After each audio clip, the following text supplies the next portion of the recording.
하나님의 말씀 마태복음 21장 33절로 46절 한 절씩 교독하도록 하겠습니다. 다시 한 비유를 들으라. 한 집 주인이 포도원을 만들고 산울로 두르고 거기 적절한 구유를 파고 망대를 짓고 농부들에게 새로 주고 타국에 갔더니 실과 때가 가까움에 그 실과를 받으려고 자기 종들을 농부들에게 보내니 농부들이 종들을 잡아 하나는 심히 때리고 하나는 죽이고 하나는 돌로 쳤거늘 다시 다른 종들을 처음보다 많이 보내니 저희에게도 그렇게 하였는지라. 후에 자기 아들을 보내며 가로되 저희가 내 아들은 공경하리라 하였더니 농부들이 그 아들을 보고 서로 말하되 이는 상속자니 자 죽이고 그의 유업을 차지하자 하고 이에 잡아 포도원 밖에 내어 쫓아 죽였느니라. 그러면 포도원 주인이 올 때에 이 농부들을 어떻게 하겠느뇨? 저희가 말하되 이 악한 자들을 진멸하고 포도원은 제때의 실과를 바칠 만한 다른 농부들에게 새로 줄지니라. 예수께서 가라사대 너희가 성경에 건축자들의 버린 돌이 모퉁이의 머릿돌이 되었나니 이것은 주로 말미암아 된 것이요 우리 눈에 기이하도다 함을 읽어본 일이 없느냐. 그러므로 내가 너희에게 이르노니 하나님의 나라를 너희는 빼앗기고 그 나라에 열매 맺는 백성이 받으리라. 이 돌 위에 떨어지는 자는 깨어지겠고 이 돌이 사람 위에 떨어지면 저를 가루로 만들어 흩으리라 하시니 대제사장들과 바리새인들이 예수의 비유를 듣고 자기들을 가리켜 말씀하심인 줄 알고 잡고자 하나 무리를 무서워하니 이는 저희가 예수를 선지자로 안이었더라. 아멘. 오늘 저는 마태복음 21장 33절로 46절을 본문으로 그 나라의 열매를 맺는 백성이라는 제목으로 말씀 전하도록 하겠습니다. 예수님을 대적하고 배척하는 대제사장들과 백성들의 장로들이 예수님께 강력하게 항의하고 저항하자 예수님은 바로 이들의 그 패역한 불순종의 문제를 지적하기 위해서 또 하나의 비유를 드십니다. 그것이 바로 포도원 농부의 비유입니다. 어떤 사람이 포도원을 만들었습니다. 아주 정성스럽게 만들었습니다. 최근에 어떤 뉴스를 보니까 아주 정말 유명한 그 와이너리 포도원과 그리고 포도 이 주를 만드는 모든 시설이 갖추어지는 그 와이너리 그 비용이 그 가격이 거의 한국 돈으로 1,000억 원 가까이 되는 굉장한 그러한 돈이 들어가는 시설이라고 합니다. 정말 정성을 들여서 모든 시설들을 완비했습니다. 그렇게 포도원과 포도즙 짜는 모든 시설을 다 갖춘 후에 자신은 멀리 타국으로 떠나며 그 포도원을 세를 받고 농부들에게 맡겼습니다. 그리고 시간이 한참 지났습니다. 이제 열매를 맺을 때가 되었습니다.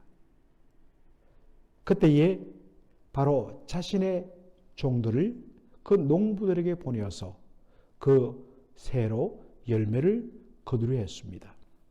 그런데 예수님의 비유에 따르면 이 농부들이 어떻게 했느냐? 포도원 주인의 종들을 때리고 농욕하고 심지어는 죽이기까지 했습니다. 그러자 주인은 한 번 더 인내하면서 더 많은 종들을 그 농부들에게 보내었습니다. 그러나 그들의 반응은 마찬가지였습니다. 주인이 보낸 종들을 때리고 죽이고 모욕하면서 세를 바치기를 거부했습니다. 그러자 주인이 마지막 카드로 보낸 것이 바로 자신의 아들입니다. 특별히 여기 보니까 농부들의 말을 따르면 그 아들을 보며 저는 주인의 상속자이다 라고 이야기합니다.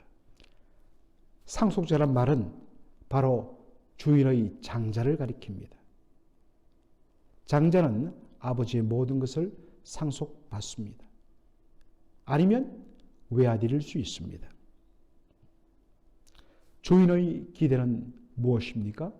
적어도 저들이 아무리 못되고 정말 마음이 꼬였고 악하다 할지라도 내 아들만큼은 공경하면서 그를 대우하면서 그에게 열매를 바치리라 한 것이었습니다.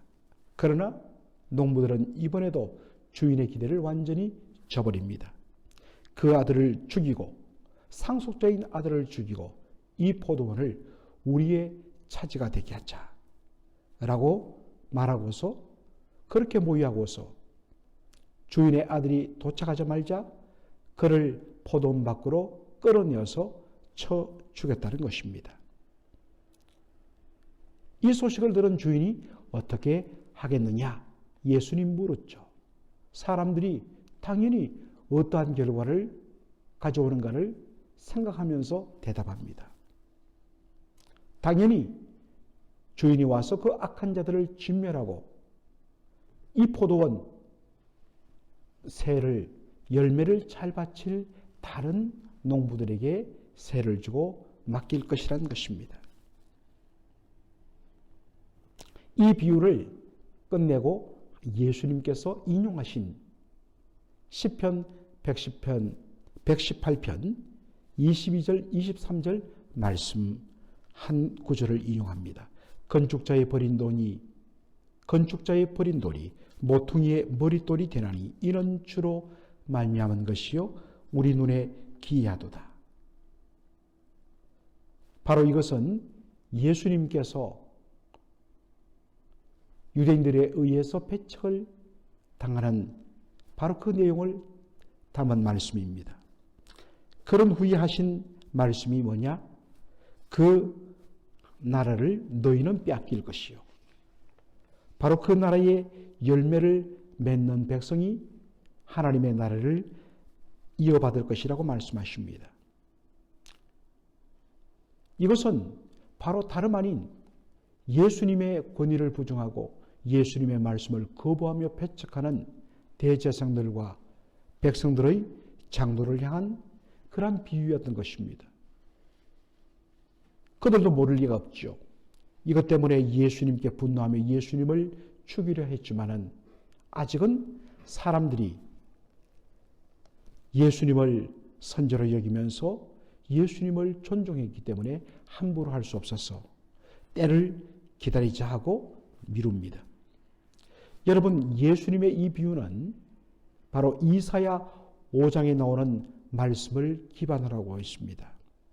이사야 5장에 보면 한 사람이 지극정성으로 포도원을 만들었습니다. 아까도 제가 말씀드렸지만 제대로 된 아주 큰 포도원과 거기에 모든 제반 와이너리 시설을 갖추고 경영하는데 약 1,000억 원이 든다고 말씀드렸습니다.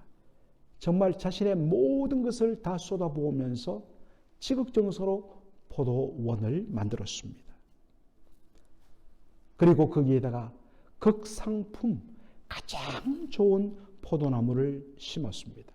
그리고 거름을 주고 물을 주면서 얼마나 지극정성으로 키웠는지 모릅니다.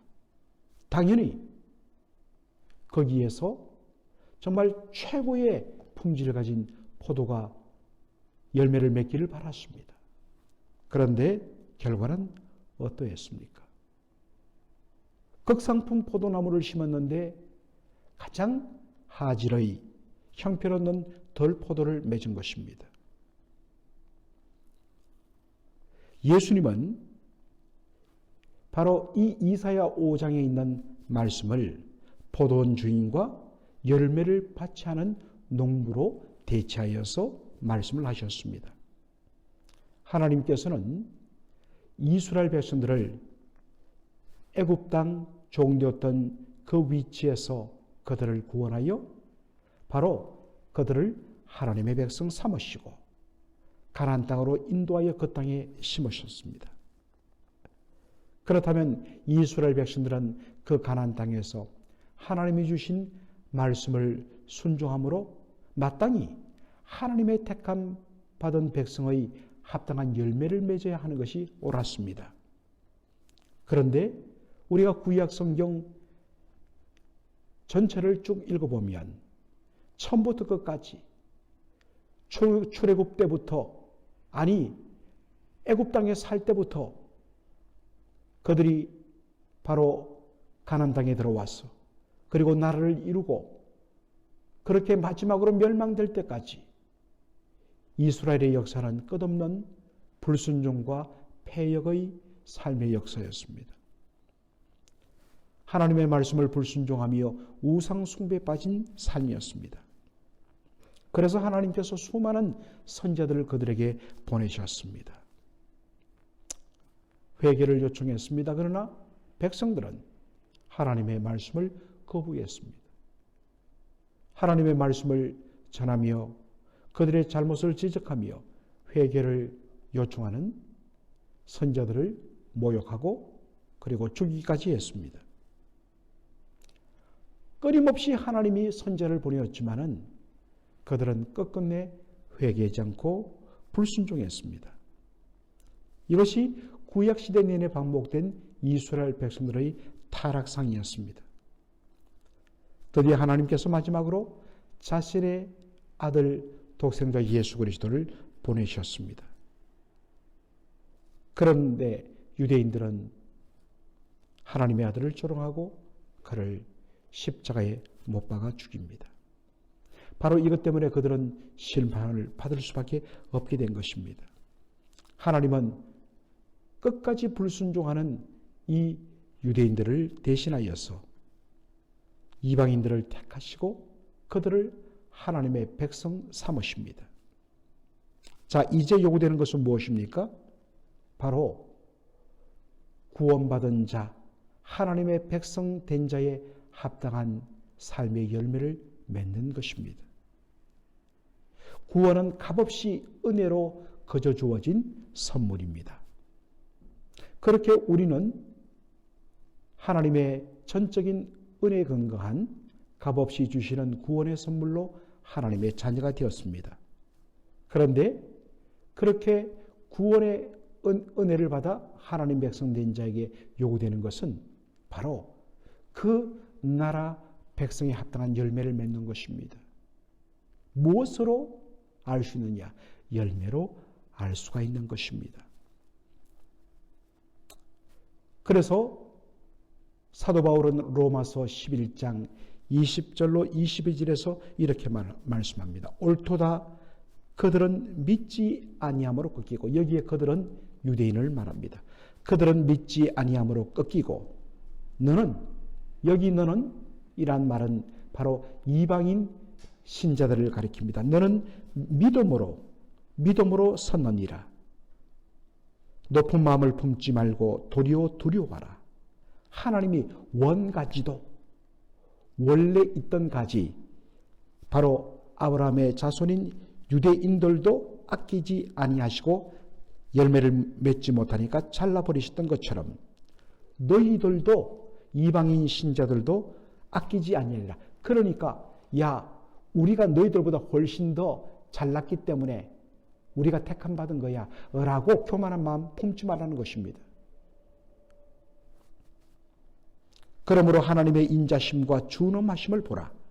넘어지는 자들에게는 준엄하심이 있으니 너희가 하나님의 인자심에 머물렀으면 그 인자가 너희에게 있으리라.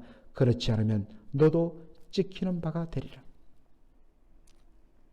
원가지 이스라엘 백성들, 아브라함의 혈통적인 후손인 그들도 열매를 맺지 못했기 때문에 하나님이 찍어버렸다는 것입니다. 하물며 너희일까 보니야. 우리는 정말 그 원가지에 접붙임 받은 존재들입니다. 그러므로 우리에게 요구되는 것은 바로 그 나라에 합당한 열매 맺는 백성의 삶입니다. 우리가 받은 그 놀라운 은혜 무엇으로 보답할까? 이제는 바로 하나님 나라 백성에 합당한 그 나라의 백성의 신분에 걸맞는 삶의 열매로 하나님께 드리는 것입니다. 하나님께서 여러분에게 열매를 찾으십니다. 열매를 요구하십니다. 여러분들은 어떠한 열매를 지금 맺고 계십니까? 오늘 이 말씀을 보면서 다시 한 번 더 우리의 삶을 조명하는 저와 여러분의 삶이 되기를 주의 이름으로 축원합니다. 아멘. 아버지 하나님, 은혜와 사랑을 감사드립니다. 주께서 마태복음 21장 33절로 46절의 포도원 농부의 비유를 통하여서 정말 우리의 삶을 다시 조명하게 하여 주신 것을 감사합니다. 열매를 맺지 아니하고 열매를 요구하시는 하나님을 모독하며 거부하며 불순종했던 바로 그 구약시대 이스라엘 백성들처럼 오늘 우리가 예수를 믿고 구원받고 하나님의 자녀가 되어 신자로서 신앙생활을 하고 있다면서도 과연 그 신자에 합당한, 믿는 자에 합당한, 하나님 나라 백성 된 자에 합당한 그 신분에 걸맞는 삶의 열매가 있는지, 세상의 가치관을 따라서 세상적인 열매를 추구하고 세상의 열매는 주렁주렁한데 정작 그 나라 백성에 합당한 열매는 없는 그러한 정말 입만 무성한 무화과 나무 같은 모습은 아닌지 주여 살펴보기를 원합니다. 아버지 하나님, 원가지도 하나님께서 아끼지 아니하시고 열매 없을 때 잘라버렸는데 그 나무에 접붙여진 우리 이방인 신자들은 말할 것이 무엇이겠느냐? 바울이 말했습니다. 그러므로 우리의 높아진 마음들, 교만한 마음을 내려놓고 두렵고 떨림으로 우리에게 주어진 이 구원의 은혜를 거룩하게 이루어가는 열매 맺는 하나님의 나라 백성 되게 하여 주시옵소서. 예수님의 이름으로 기도하옵나이다. 아멘.